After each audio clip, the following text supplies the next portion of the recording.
Don't know. They expect to be paid per click. There you okay, go. I love that because I happen to be a marketer and a tap dancer. So makes there lots you go. Sense. Yeah. Oh, Hey, that's awesome. So next week then, Tracy, can we see some moves? Yes, I will bring my tap shoes. All right. Well, good morning, good afternoon, good evening, good day from wherever you're joining us. Welcome to another edition of the Digital Download, which is the longest running weekly business talk show on LinkedIn Live, now globally syndicated on the IPGN Internet Radio Network. Now everyone knows why we make Rob say that and not make all of us memorize. Do you have to do like voice exercises? You know, red lorry, yellow lorry, or red lorry, yellow lorry, before you say that. Do I? No. Should I? Okay. Maybe. I'll leave that to the audience. We'll see. Today, we hope to be talking about unlocking the power of collaboration in business. We have a special guest lined up, Gill, Tiney, to help lead the discussion. With any luck, we'll have her joining us any moment now. Because, and I hear from her now, we'll bring her on in just a moment. Gill brings a wealth of expertise in transforming professional relationships into powerful partnerships. But before we bring Gill on screen, let's go around the set and introduce everyone. And while we're doing that, why don't you in the audience reach out to a friend, ping them, and have them join us? We strive to make the digital download an interactive experience, and audience participation is highly encouraged. Right. So with that, introductions. Tim, would you kick us off, please? Yes, I'm Tim Hughes. I'm the CEO and co-founder of DLA Ignite, and I'm famous for writing the book Social Selling Techniques to Influence Buyers and Changemakers. Excellent. Thank you for that. Tracy. And just so everyone knows, Tim is very famous about this. So if you don't know him, where have you been? Yeah. I am Tracy. There, see, people. Although now I'm at my parents' house and I have no idea what books are in this bookcase. I think there's like some medical dictionary from when my mom was a nurse. Not sure that's useful today. You never know. I am Tracy Borison, founder of TLB Coaching and Events, a proud DLA Ignite partner, where we are all about marketing that works and not marketing that doesn't work. And we don't get paid by click. Haha. So see how I did there? Excellent. Alex. Hello, everybody. I am Alex Abbott, teller of bad jokes, founder of Sapiro, and creator of the Conversation Operating System. Excellent. Thank you. And myself, I'm Rob Durant, founder of Flywheel Results. I, too, am a proud DLA Ignite partner, and we help startups scale. So, as I said, on this week's episode, we will speak with Gill Tiney, founder of Collaboration Global and director of Steps to Success. Gill is a visionary in fostering community connections and building collaborative strategies. Gill, thank you for joining us. Welcome. Welcome, Gill. Welcome. Thank you so much. It's lovely to be here. I'm looking forward to a really good conversation. Fantastic. Well, Gill, let's start by having you tell us a little bit more about yourself and how you got here. Okay, so about a decade ago, I still am a business coach, and I was getting a little bit fed up of people saying to me, you see that guy over there at the networking event, he's a business coach as well. You don't want to talk to him. He's your competition. He might steal your clients. I'm like, no, he's a business coach. He does what I do. I want to learn from him. I want to talk to him. It seemed so against everything that I was about to rule and divide, this divide and conquer philosophy. So that was kind of where the seed was planted. And we started having conversations. I met this particular business coach. We ended up becoming business partners. And the conversation was around collaboration. And the more I researched collaboration and looked into spiral dynamics, pendulum theory, all sorts of different things, good country index, I realized that the only way we're going to change our crazy world is to actually take some action for ourselves. So collaboration to me is the solution to all the problems. If you've got a problem in your relationship, collaboration is required. How to collaborate is required. Not the collaboration that we're used to, the what's in it for you and what's in it for me. 50% for you, 30% for me. I'm not sure if that's fair. It's not transactional.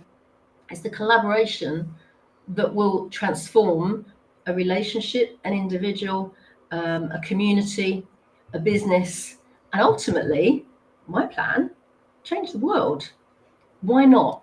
So it's finding a solution. And I believe that every problem that you've ever had in your life or anybody's ever had, the solution's already out there. And if you haven't found it and you don't know what you don't know, think about that for a minute. Collaboration will get you there. But it's got to be done in a way that opens up possibility rather than closes things down. That's the tip of the iceberg, Rob. That's me in a nutshell. Passionate about collaboration. Fantastic. Well, thank you for that. So I want to set the stage for today's discussion. Let's start with a basic question. I heard you allude to it already. So what makes collaboration more than just a business transaction? It's so if you imagine the paradigm that we're currently living in is fear, scarcity, competition. Right? In the business world, there's the fear of not getting enough income, not getting enough leads, not getting enough clients, not getting, not being good enough. There's the scarcity of there's not enough business out there, and I need to be different. I need to work on my why, and I've got to hit all these bases to make sure there's this scarcity mentality. And then there's the fear, scarcity, and competition. Everyone is out there to beat you. Everyone else is out there to knock you down, to climb over you to get their success. In my world, there is a paradigm of love, connection, and abundance. Now, it's a mindset, but it's also a heart set. And people go, oh, it's nothing personal, it's just business. It's like, no, everything's personal. So if you start your business from a place of love and connection and abundance, mindset and a heart set of those three things, then the collaborations that you move into with other people of that same mindset and heart set is going to be with other grown-ups, And collaboration for me is not about the what do I get out of this, it's how much can I give? How can I help? What can I do? So for me and my community, we talk about having a collaboration and going, wow, we earned loads of money out of that, hurrah, that's secondary. But also, now we know what we know, what can we do? How can we do it again? Who else can we do it for? Could we do it for that charity? Could we do it for that community group? Could we do it with some other people and teach them how we know what we've just done? So it's about giving back and about paying forward. Actually, it's not about giving back. Giving back isn't a great thing. It means you've come so far and you're doing all right, so you'll give back. Why don't you give as you go? So as we are learning, we pay it forward. And we want people to understand a collaboration is about, I'm at my best, you're at your best. Anything that happens within this, we can solve because we're grown up, so we can do this. And there are parameters around it that, I've written a book on. I've written a couple of books on, to be honest, that you can follow. But you don't have to have ironclad rules to collaborate. You just have to be human and have a heart that wants to have the best for the other person as well as for you. It's a big subject, Rob. I love this so much because Jill, I do a lot of networking. One, because I love networking, I think it's fun. But I always tell people that to me, networking is about solving problems. So if I know people and I know what problem they solve, then together as a world, we get to solve more problems because we know.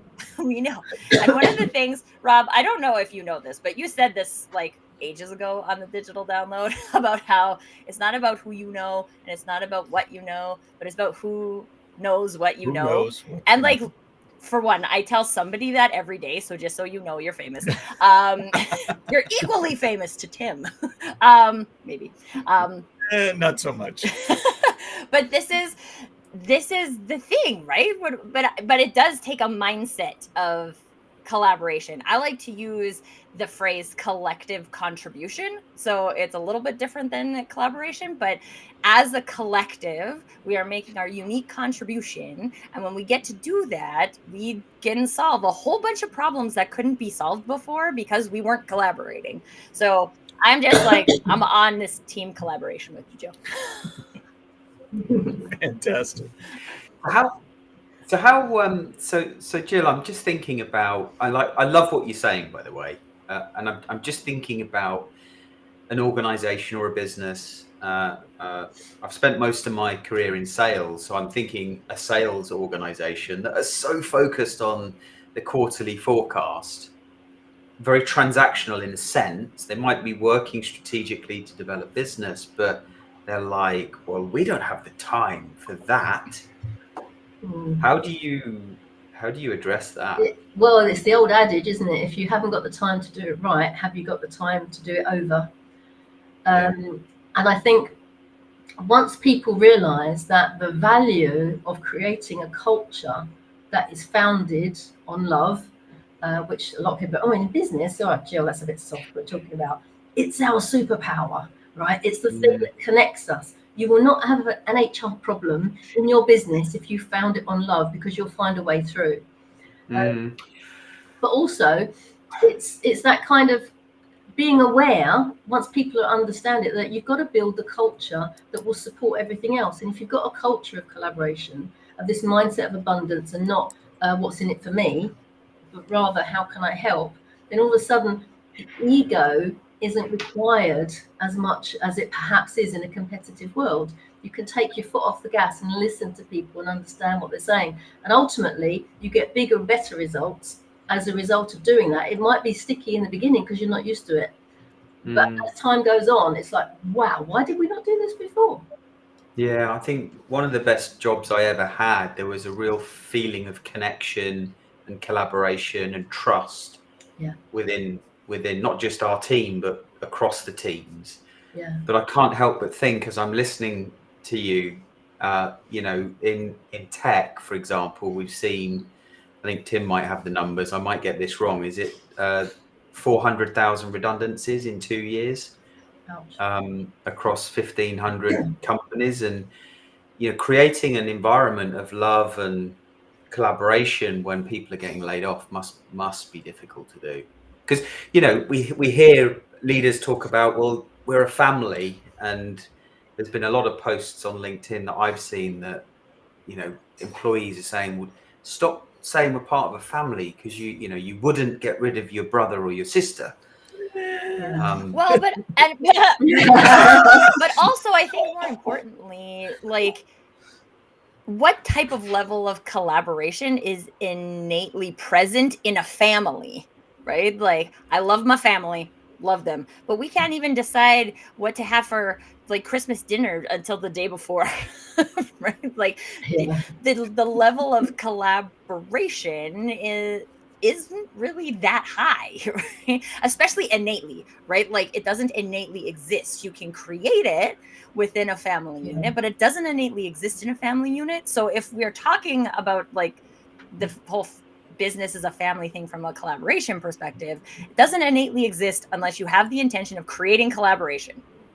Regardless of exactly. And that's why I'm pushing a P up a mountain. This is really hard to get people to understand that we have been conditioned over the last 400 or 500 years into this state. Now, if you learn a little bit about spiral dynamics, this is historically, geographically, and individually innate in us to be the I'm right, you're wrong kind of state. It's an either or. There is no grey area in between, which is why our politics, which is a whole other subject, can we have another hour after this? Our politics isn't working as well as it should do, because they are pitted against each other and they don't want to lose face. And again, it goes back to ego. So if you had an environment where you grew up, where okay, we'll do it your way, no problem. Don't need it. That's all right. Maybe next year, can we do it my way next year for Christmas dinner? It takes practice to learn how to. I'll give you an example. The day after the Brexit vote in the UK, we had one of our meetings, and it was a live meeting. All of our meetings are online now. This is a collaboration global community. And the day after the vote, this lady came up to me and she's like, I don't think we should have the meeting. I think we should talk about Brexit. I'm like, well, it's a bit late now. But she was so upset and visibly distressed. I'm like, okay, I'll give an hour of our session over to let's discuss it. Now, bearing in mind we were in central London, I was surprised that it was about a 60-40 split, the Remainers and Leavers. And I stated at the beginning, hey guys, this is a collaboration global conversation.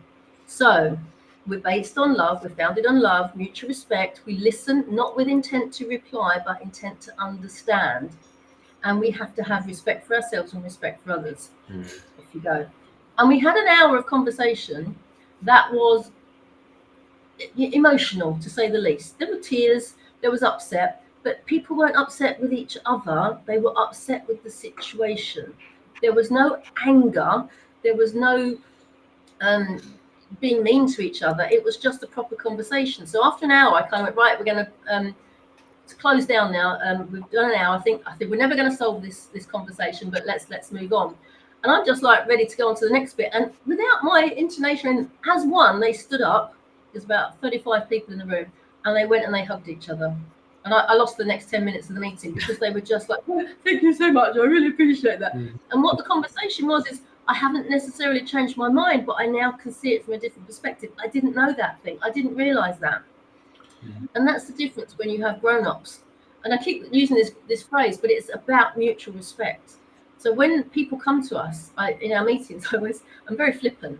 And I say, look, I don't care how much money you earn. I don't care what you do for a living. I don't care whether you are black or white or sky blue pink, gay or straight or can't decide, old or young, male or female, fat or thin, tall or short, I don't care.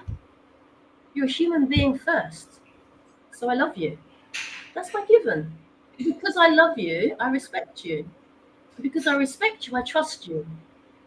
It's up to you if you want to lose that. And that's where we all kind of rise and start from that level rather than, okay, prove to me that you're worth listening to. There's no, we don't have to earn respect, it's a given, but we have to live up to that. And that just changes the atmosphere. It's a different vibe in the energy. So I might start every sales pitch like that now.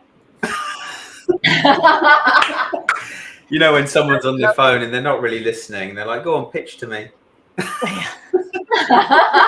That's awful. I just say no. No thanks. Take your time back. This is not what I do. So Gill, in terms of ego and conflict, is that how you is that how you would deal with it in terms of making sure that you get the collaboration? Because unless you've actually sat on the digital download or watched it, you may not know about those things. So people would not, or you normally come to a meeting with all the things, with all the baggage of the past. So how is it that you actually deal with those, the ego and the conflict? It depends where you are in the collaboration. If you're at the beginning, hurrah, that's lovely because we follow the rules of the game. Excuse me, I've just got over COVID, so I'm still trying to cope with the cough. We have rules of the game, and we have blatantly stolen that from the Pirate Code, from Sam Melendez's book, Be More Pirate. And basically, we sit down and we say, not so much how much we want to earn from the collaboration, how much, what's the split going to be, what's the deadlines, what are the goals, blah, blah, blah. Well, that happens as well. But the important stuff is like, so what are your triggers? When you're under stress, what's going to really get on your nerves? And we kind of make notes of those things. Maybe, do you know what your limiting beliefs are? So we're cutting off at the pass all the awkward stuff that happens when people are under stress before it even starts. So, for example, for me, if you're in a meeting with me, I don't want you on your phone. There's a teacher aspect in me that goes, just listen, put your phone down, put your laptop down, listen. Now, you might be going, I'm taking notes. And it's like, I don't care.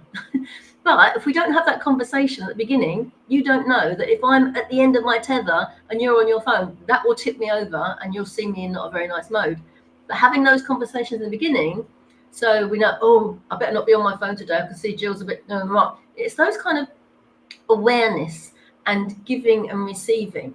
Also, we have responsibilities in a collaboration. And we kind of like a profiling system. We have 12 responsibilities whereby somebody is responsible for different areas. And we have one person that's responsible for how everyone's feeling and checks in with them. So they don't always say, I'm having a bad day. But if somebody's about to check in with them, you've got permission to go, oh, this has gone wrong and that's gone wrong. And when you can be human and make mistakes and fail, you feel safe. In a safe environment, those egos aren't needed. You don't have to have that. So you feel able to talk authentically, genuinely, and supportively to other people. And then you can have the real conversations like, this isn't working for me. I can't do it this way. How can we move on? And then you find a solution to the problem. There's no finger pointing. There's no like, you didn't do this and you should have done that, because we don't need to be in that space. So when you've got the different responsibilities, that helps as well. It's but if you're in the middle of it already and you're asking me to come in and deal with something like that, I've got to start unpicking of where people are at, and there'll be reasons why they get caught short with the temper tantrum or throwing their toys out the pram, or there's always stuff that's going on. It doesn't take long to find it. Most coaches would be able to unpick that, but it's unpicking it and putting something else in its place that will support them rather than pull them down. Is there any sort of, so I was just going to say, is there like, because I can imagine, I agree with everything you're saying, by the way, but it's been a tough year for some companies, and they're they're applying pressure on their teams to just get more stuff done and win more business. And is there anything, a paper or a study that has shown that by being a more collaborative, connected organization, you're going to be more profitable, for example? That's a really good question, Alex. This is so relatively new, this different way of collaborating. Everyone talks about collaborating. The tech industry in particular are usually quite good at it. The music industry, brilliant at it. But this way of sort of love, connection, and abundance and coming together and supporting each other is a different way of collaborating. So I don't think there is that record out there of how much more money is going to come into the fold.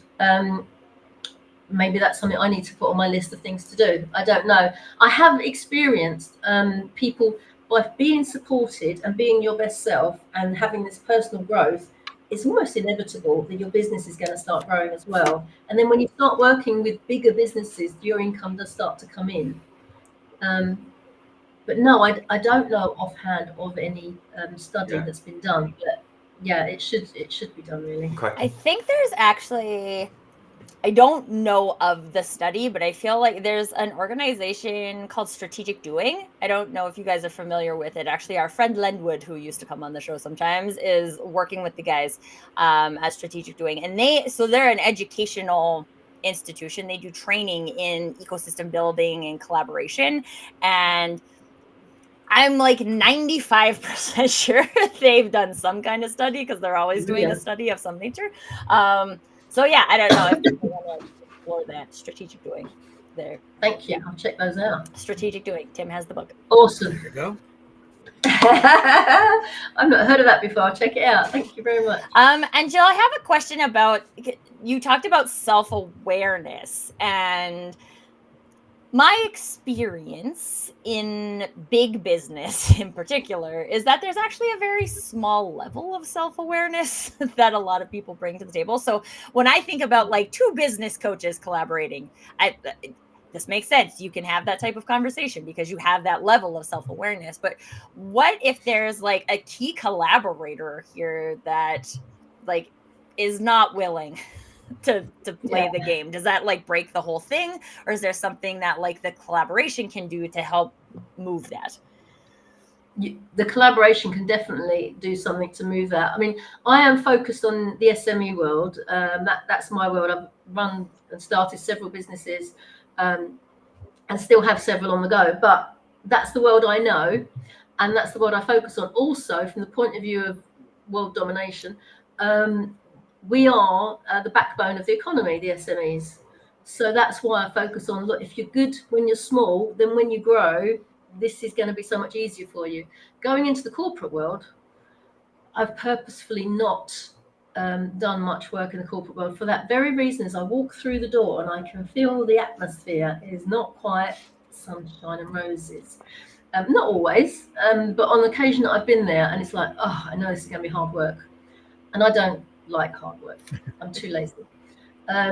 So yes, often there is a narcissist in the pile.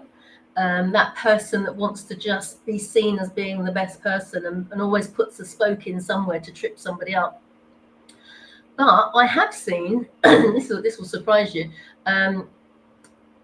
the community of the collaboration will get around that person and lift them and help them and support them. So let me tell you a little story. One guy, part of our community, was the Mr. Cool Dude, very successful salesman, and he came and he gave a talk to our crew about this is how you have sales conversations. It was very innovative and it was fun, and he was honestly cool dude. You could not get a guy more cool than this.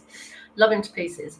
And he happened to mention to the room of about, I don't know, 30 or 40 people that he hadn't spoken to his dad for a little while. And you could see people go, huh, why is that then? He said, no, it's fine. It's okay. I'm used to it. We're sorted. It's fine. Oh, really? After he'd finished, I noticed one or two people going up and said, why are you not talking to your dad anymore? No, it's fine. But because they were of a collaborative nature, they loved him as a person, but they could see there was a little bit of a piece of his jigsaw missing. And they rang him up and said, are you okay? Can I help? Do you want some coaching? Is this something you want to talk about? Is there something we can do to help you? Eventually, he had some coaching. He had various phone calls. He went on a little course. One of our members went on a course with him. He came off of the course. He made a phone call to his dad. Now, because of that phone call, his dad got to meet his 2 grandchildren that he didn't know existed. This guy's children got to meet their granddad they didn't know existed. They also got to meet their uncle, who they didn't know existed, which was lovely. And he was so over the moon about it. It was like the argument had never happened. But a year later, his dad had died. Had our community not been persistent, not been brave enough to ask the question, can we help? Is there anything you can do to make it better? If they hadn't done that, he would have continued to have the ego of like, no, I'm fine. I don't need my dad. That's fine. Now, I know there are people out there who's got family members who are awful to them for whatever reason, but you still have to put it to bed in a way that's perfect for you. And it wasn't quite perfect for him. So it's because of that community and that feel and that love in the room that he was able to step out and have that best last year with his dad. That's again, tip of the iceberg example of how people can transform.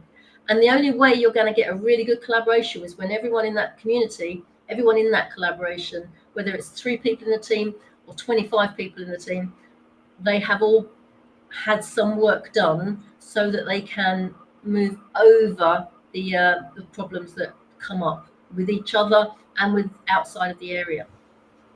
I think it's a really great example. You mentioned possibility at the beginning in your intro, and this is such a great example of that, because he had this like specific realm of possibility that he had accepted, and this is my relationship and I'm good with it and it is what it is.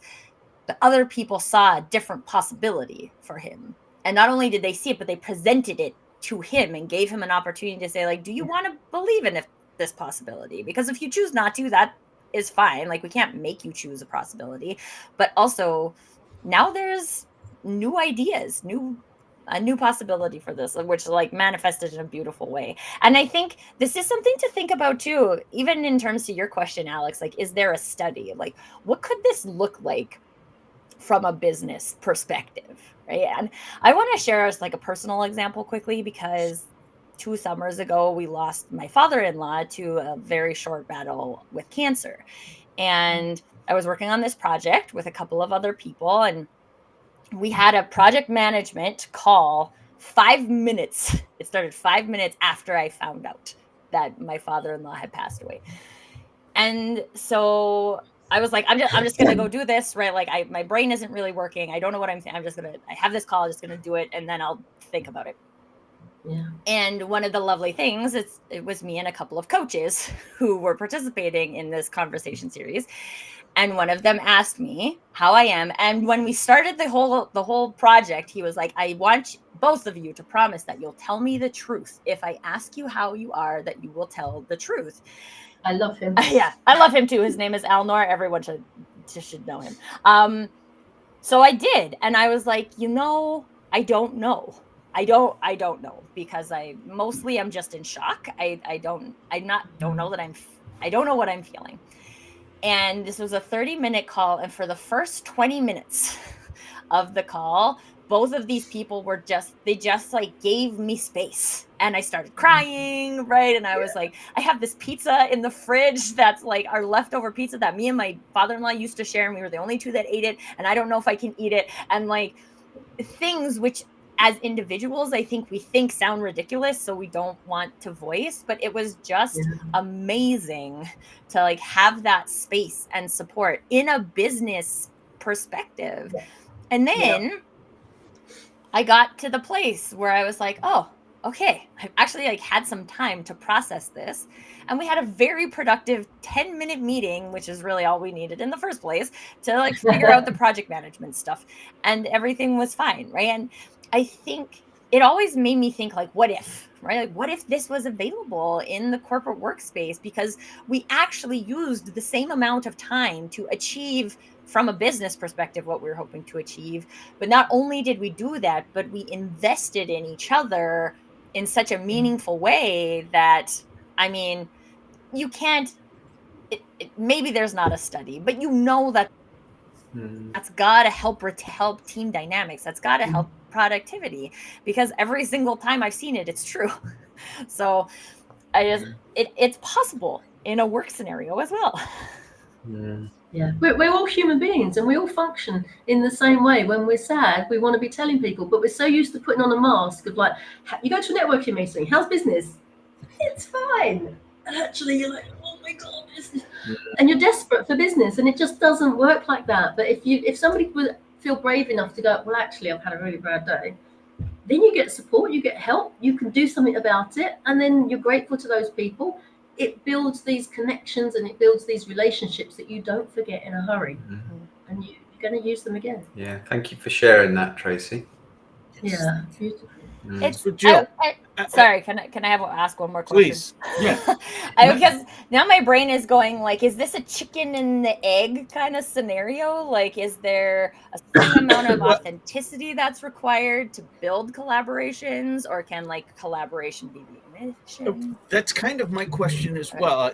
I wanted to say, my original question was, how can professionals cultivate a culture of collaboration based on love, connection, and abundance? But it seems obvious now that it's self-perpetuating once it's in place. I guess, to Tracy's point, the real question is, how does that start? Because all of us, our guard is up. That is so unlike anything else we've experienced, even in the so-called world of quote-unquote networking and quote-unquote collaboration. What you're talking about is uniquely different. How does it start? Well, independently, people are doing it in all different places. One of my heroes is Ricardo Semler. If you go onto TED.com, look up Ricardo Semler. He's got a fabulous, it's a few years up, probably 10 years old now, TED talk about how he treats his employees. And he lets them choose where they go to work, when they go to work, how much they get paid when they're at work. And he's been doing this for 30 years. And we're now beginning to go, that might be a good idea. And everyone's like, how do you get them to choose how much they're paid? So when we give them the accounts, they can see what everyone's being paid.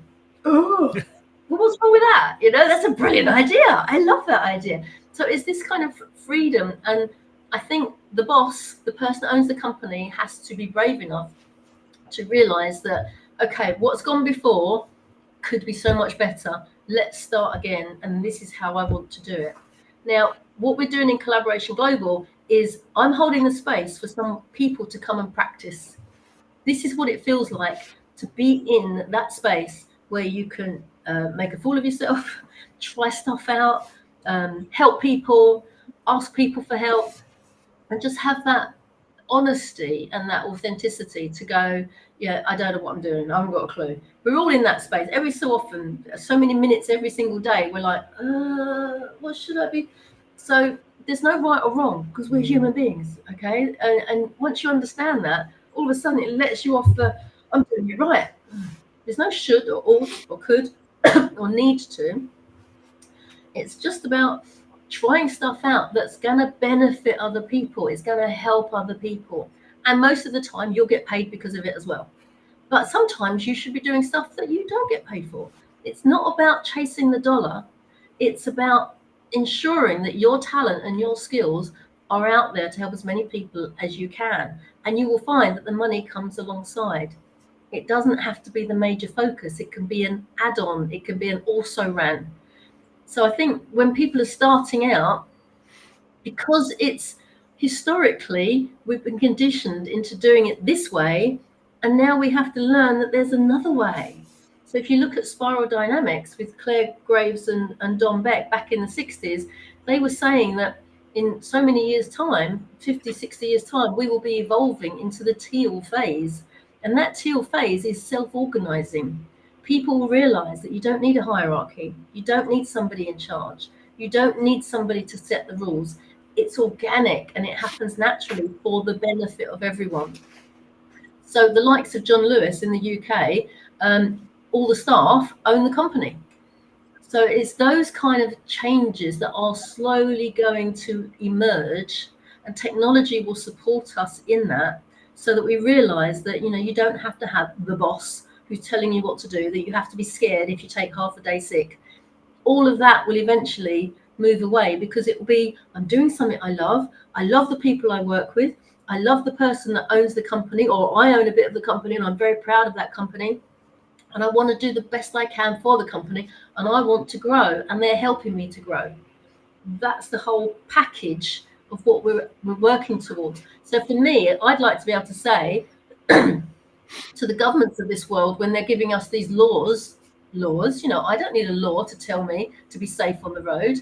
Some people do. Okay, so we'll have a law. But I'd like them to be coming to us to go, so how do you do this collaboration thing? And I'll be like, let me tell you how to do it. This is how it works. So we can be the example, however small or however large we get, of people to say, come over here and learn how to do it. And we'll just share with you what we've worked out works for us. It might not work for you, but it probably will. And it's just moving in that space, because at the moment we're an idea whose time has come. I believe whose time has come. I think the way we used to work 50 years ago, you know, how much annual leave do you have? What time do you have to start? I never liked being at work at a certain time. I felt claustrophobic over having to be at that desk at that time and not allowed to go home until that time. It's just so unnecessary. If you're valued as a worker, as an employee, you shouldn't need to be told that. You should want to be there. I know I'm talking in Pollyanna terms. I'm an eternal optimist, and I know it's difficult. Someone's got to start somewhere. What advice have you got for me then? So I employ my 16-year-old son, who's a content creator, apprentice content creator in the government scheme. And it's a battle getting him out of bed in the morning. I mean, I've got an extra challenge, I think, because I'm dad as well as boss. But okay, he hasn't quite, you know, he'd rather play on his Xbox. Yeah, of course he would. Do something else. Yeah. So, first of all, he's not your son. He's another human being. Okay. Treat him as an adult. Go back to that philosophy of, you're a human being, I love you, I respect you, I trust you. And let him live up to that expectation. 100 years ago, I was a primary school teacher. And the easiest way that I got the kids to do what I needed them to do was to get them to tell me what they needed to do. So it's like, oh, miss, can you put my coat on for me? Oh, I don't think it's going to fit. No, you've got to put it on me. I said, oh, I don't know how. Oh, dear, can you help me? Well, look, it's like this, and it's like, you put your coat on, aren't you clever? It's giving them opportunities to shine, catch them being good. And that's the same for human beings. Most women treat their husbands like that, to be fair. If you want a shelf put up, that's the easiest way of doing it. Oh my, I don't know what to do. There's books on the floor. It's really so untidy. Do you know what I think looked good on that wall? A shelf. Do you really? That's amazing. I'm being very sarcastic and I'm being very sexist. I get that. But it's an effort on your part, but treat him like a grown-up. Sit down and have a family meeting or a business meeting. Get officially, put a time in the diary, go into neutral territory and sit down and say, right, this is what's happening. When my kids went off to uni, when they came back, we sat them down, family meeting, things are going to change. You're 18, this is what happens. Now, from the age of 11, they'd already done their own washing and their ironing. I wasn't doing that. But I was talking about the house and the management of the house. I said, you're going to be doing the shopping once a week. You're going to be doing this and this and this. Jill, that's my wife that's just commented, by the way. I can't see how. She said I like Jill. Okay. But it's that expectation of them being grown-ups, and I never had a problem. So people that said to me like, oh, what can you do with teenagers? I'm like, you talk to them. I've never had a problem with teenagers. In fact, all my kids' friends will come to our house going, what can I do with my mum? I'm like, okay. And we'd have that conversation because they want to be given responsibility. They want to be helped. And at the moment, there is no desire for him to be with you. So give him a project that is all his, that we can measure and he can be proud of, and help him to be successful. And then let everyone know how proud you are of him, because that's how he's going to want to go, oh, okay, yeah. And it doesn't matter what age you are. We all need that. We all need that. We all need somebody to value us, to listen to us, and to and show off about us and tell other people how good we are. Robert, from the audience, Robert Matson shares, a lot of managers end conversations with summaries instead of asking the person they're talking to summarize, to check for understanding. Great point, Robert. Thank you. I do that with my 5-year-old, by the way, Robert. What did you hear me say just now? But I think, Alex, it's also an opportunity, and I think this in the collaboration arena isn't something that we talk about enough, is that those types of things give us an opportunity to check our own limiting beliefs and expectations that maybe have not been voiced as well. So, like, I'm an early bird. My husband's an early bird. We just get up early. My son, not like that. He's 5 and he's like a teenager. Kid doesn't want to wake up. Okay? That's great. He needs to sleep. The thing is that a lot of times in the societal narrative, we think that if you're not up and early at 5 a.m. club, you're lazy. Okay? So then we think that oh, this kid wants, and I mean, as far as I'm concerned, teenagers need their sleep, right? And it's stupid also to make kids go to school at 8 o'clock in the morning when really we should start at 10 o'clock because their brains would work better. Different conversation for a different day from the education perspective. But it gives us an opportunity to check that. Am I thinking he's lazy because he doesn't wake up and start work at 8? Do I think that he's irresponsible because he would rather play a video game? These are our own limiting beliefs that stop us from being able to collaborate. So hey, one, I used to work with this operations director who was just not, if you made this lady get up and be at the office at 8 o'clock, it would have been a disaster, right? And I really appreciate it because my boss noticed this about her. And so her hours were 10 to 6. So still an 8-hour day, but she sets her start time because she's more productive from 10 to 6. I'm more productive from 7 to 3. I got to work from 7 to 3. So, and it was fine. And so, and then we knew, right? Okay, these are our cross working hour times. So if we have to have a meeting, we have to have it in that time. It's things like, I used to work with a team in Toronto. It's 2-hour time difference. We set up a rule that says there's no meetings. No, I mean, client meetings, okay, we can't necessarily control, but there are no internal meetings at anybody's lunchtime. So you can't schedule a meeting at 2 o'clock your time because it's lunchtime for me. I can't schedule a meeting at whatever time for you. This is not, because we respect each other's space and that we are in a different space doing different things. So I wanted to note that because I think too, from a collaboration perspective, we don't question our own expectations and see how like, oh, this really bugs me. Okay, well, maybe that's not actually about them. Maybe that's about you. Almost probably definitely about you. Yeah, it's interesting, isn't it? I think also we're very good in society at labeling people. You know, it's like, oh, I'm an early bird. Well, do you know what? Anybody can be an early bird. I spent most of my adult life going, I don't do mornings. I know I'm a night owl. Until somebody said to me, just choose to. So I chose the night before. I said, right, I want to get up bright and early.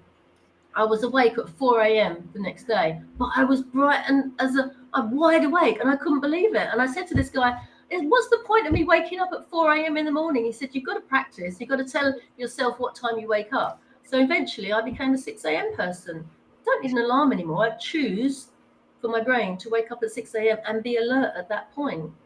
At weekends, I choose 7. You know, it's like we have this idea of this is what it's like. Oh, I'm an introvert. Oh, I'm an extrovert. It's a label.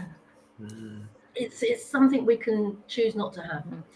Gill, at some point, money matters. What do you say to the cynics who hear you say go into collaboration with no intent, and the cynics say, but the way that I've always done things, I know if I do this, it leads to that, which leads to commercial value. How can collaboration lead to innovative solutions and business growth when there's no roadmap that I've been taught in B school? Yeah, it's not that we don't talk about the money, it's not the focus. So you still have to make the adaptations and the goals around where it should lead you, because you want to measure it. There's always going to be test and measure in businesses, but the focus should be your why.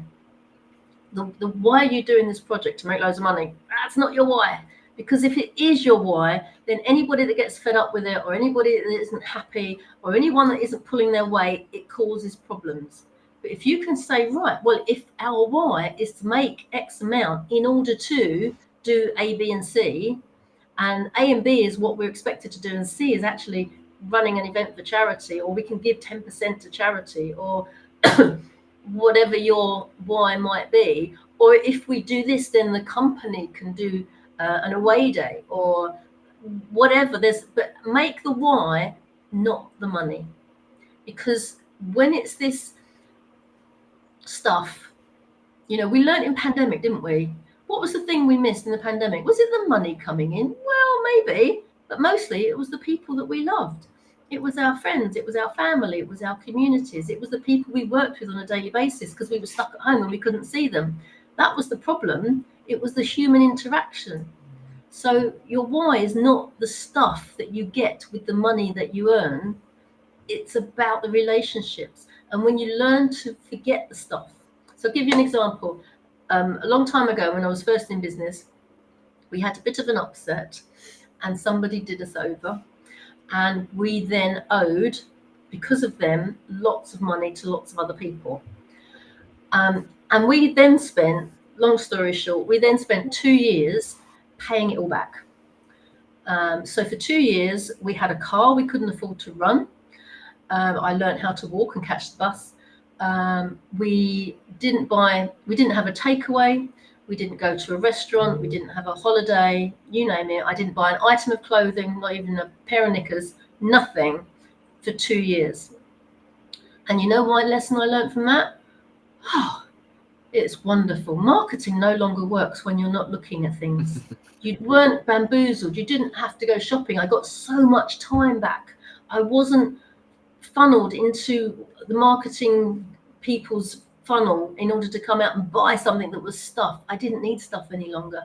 It released me from that pressure. And you realize that the people that you know the people that are your friends, because they're the ones that say, come round to us for dinner, or we'll treat you for dinner. But it was like amazing that you don't need that much money to survive and get by. So for me, having a focus of money, I'm like, it doesn't light my fire.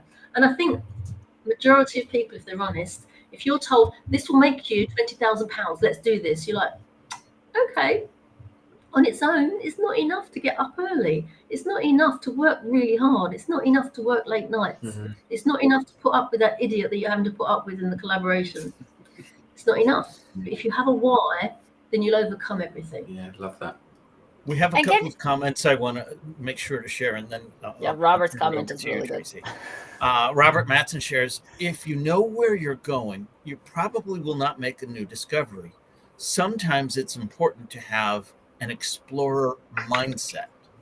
Mm. This is And why we have Robert another and I are comment friends. from a LinkedIn user. Why equals purpose. And purpose should be a deep emotional need that you absolutely must fulfill. Yeah. So then this is great, because this comes back to my question of like, how important then is it for me as an individual, Jill? So like, yes, we're talking about collaboration, but how important is it for me to know my why so that I can pick projects, I can pick companies, I can pick collaborations that are in alignment with my why? Because I think there's a lot of time. I mean, I went to business school. I feel like there was this underlying teaching of that, like, you go to business school and then you get paid $60,000 a year and then you become a VP and then you make all this money. And like, subconsciously, there starts to almost be this belief that your why is the money, right? That what I'm trying to achieve is the money. So how important is that from an individual perspective to explore?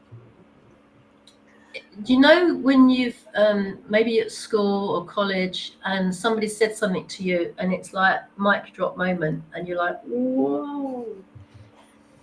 When you get your why, when somebody, and it's a long process, you can't happen in the blink of an eye. You need to sit down with someone and go through all the different variations of your life and who you are and what you want to achieve and where you're going in this world, your legacy you want to leave.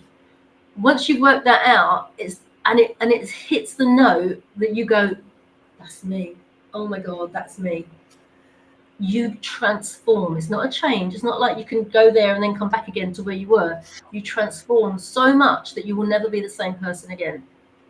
And that why, which can change and can evolve over time, but you need to keep a tune into it so that that why will sustain you in your dark times. That why will lift you up to the heavens and make you do everything possible to get it done. That why will mean that the money that comes into you, and it will come into you, isn't as important, but you will still use that money to fulfill further your why that you have. So when people say to me, how much money do you want to make? And I'm like, well, I don't actually need any money, thank you, but I want to make billions, thank you. Not because of me, I don't need anything fancy, I don't need the stuff, but what I would do with it. Because my why is, if we teach the world to collaborate, we can transform the way we currently operate, because it ain't working. And I feel like if I'm not doing something about it, I am just wasting my time on planet Earth. So your why is so important. If you haven't checked out Simon Sinek yet, he's the man that tells you exactly why. It puts a reason in your business. It puts a reason in your family. It puts a reason that hits at the core of your soul so that you can transform and the light will shine. You know, you might call it religion if you like, but you'll catch it and you will not be able to understand how you didn't have it before. Do you have any advice for somebody trying to define their why, or any resources that you can point them to? I know Simon Sinek's video is great, but to be fair, it mostly tells you that you need a why. Yeah. It doesn't go on to really help you figure out, well, how do I figure out that why? Yeah. Well, I'm happy to have a chat with anybody to start the ball rolling. But I found for me, it was what makes you angry. And it's like when you're so angry about something that you want to do something about it, that's the seed that's planted. And it's like, okay, so if you're angry about that, what could you do? And what about that? And then there's that, and then there's that. So now that's how collaboration came out for me. I was always a nurturer. I was always a supporter. I always wanted to help people, but I needed something to kind of coalesce and bring it all together. And then when it does come together, it's like, yes, that's it. So now on a day when everything's gone wrong, and we'll get those days, like when you have COVID and you can't get out of bed, and I sit there and I'm like, all right, Gill, don't do this. You don't need to do this. Don't feel bad about it. Just give it up. You don't need to be doing what you're doing. And I sit there for a full 10 seconds and like, but I want to do this. I don't want to give up. I can't give up. This is what I'm going to be doing by the time I'm 106. Not my words. And I just can't imagine it. And that's because my why is so solidified in me now. It's who I am. And that's what people talk about. Gill Tiney equals collaboration. And when you've got something that strong, your personal branding, your business branding, it just grows. And it's magic in so many different levels. From that point of view, how much money you're going to earn, all the way through to the relationships you have with your family. I'm just going to say, your answer floored me. Start with what makes you angry. And then you went on to explain it. And it was that mic drop that you talk about. But we're talking about, finding your why and all this positivity. So let's start at the opposite of positive. And that makes complete sense when you put it like that. So thank you for that. Reminds me of a conversation I was having with somebody close to me. On this call just yesterday. So I appreciate the solid advice that I get from all of my collaborators and mentors. Gill, how can people learn more? How can they get to connect with you? How can they learn more about what you've got going? How can they learn more about your books? Okay, well, first thing I would advise or invite people to a Collaboration Global session. They're always on the last Tuesday of the month, apart from December, because everyone's a bit busy then. And they're online, so you can come from anywhere in the world and just learn. And people say the energy is different. Even though it's online, they can feel the energy in the room. So if you go to collaborationglobal.org, that's the website. You can book in through there, or you can find us on Eventbrite, search for Collaboration Global, and it's free to come along. Obviously, welcome to connect with me on LinkedIn. I'm the only Gill Tiney there, Tiney. And if you want to go onto Amazon, my latest book is Together We Can Do Something Wonderful. So again, if you look for Gill Tiney, you should find all the books that I've written there. And the last one is a quote. Together We Can Do Something Wonderful is a Mother Teresa quote. And it basically is the how to collaborate. So if you want to make a start, that's a good place to start. Fantastic. Thank you for that. This has been another edition of the Digital Download. I want to thank the audience for their active participation. Thank you very much. I want to thank the panelists for being on the show. Again, great seeing everyone. And I want to thank Gill most especially for being here and sharing with us. Brilliant. Collaborating. Thank you. If you have something to say, if you want to be a part of the Digital Download, if you would like to be a guest, visit us at digitaldownload.live and click on Be Our Guest, or just scan the QR code on screen. For myself, for Tracy, for Tim, for Alex, again, another episode of the Digital Download in the books. Thank you very much, all, and we'll see you next week.